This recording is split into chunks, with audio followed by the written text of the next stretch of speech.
eyes and the laugh lines bracketing his mouth. "I do." The sound of him responding to the minister jolted her back to reality.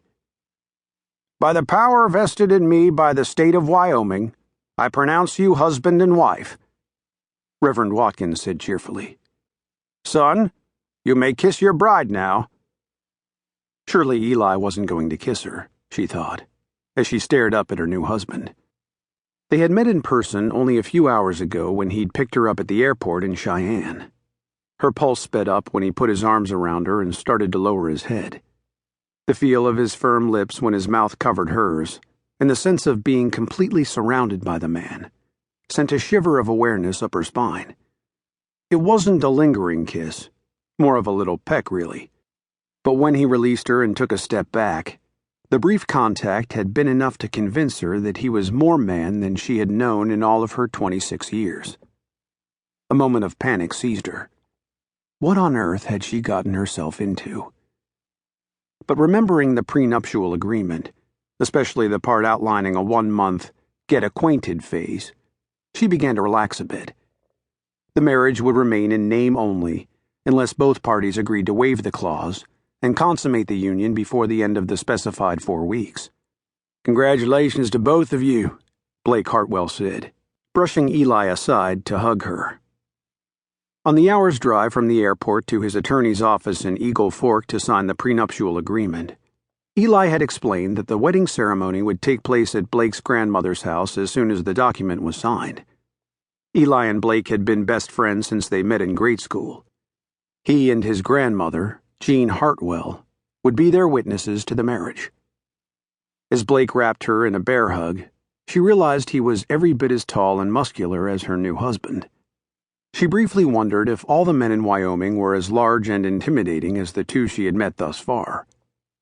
"Thank you," Victoria murmured, as he turned her loose to shake Eli's hand. Everything was happening so fast she felt overwhelmed by it all.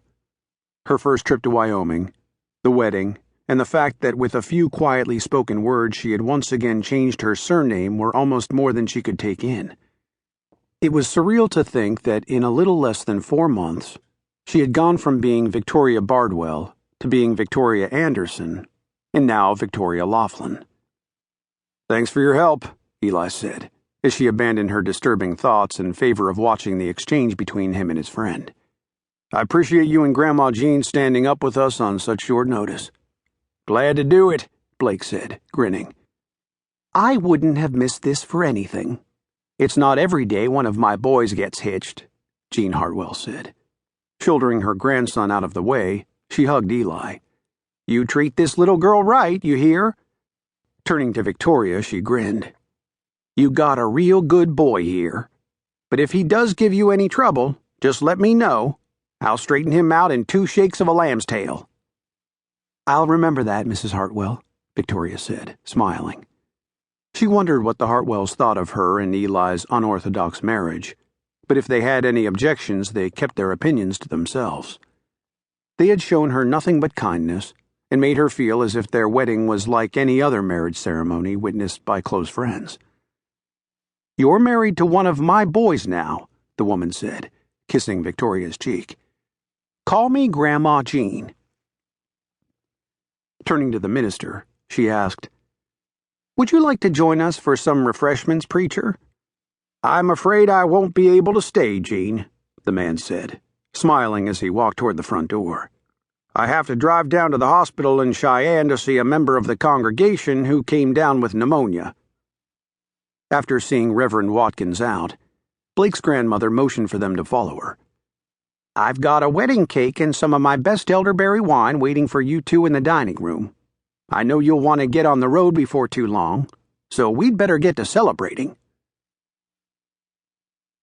Eli watched his new wife follow Grandma Jean out of the room and wondered what the hell he had been thinking when he chose Victoria Anderson to be his wife.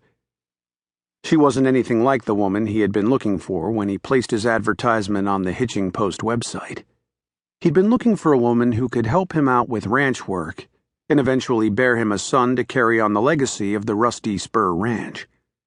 But he would bet his next breath that his new wife had never worked a day in her life, much less on a ranch. "You're the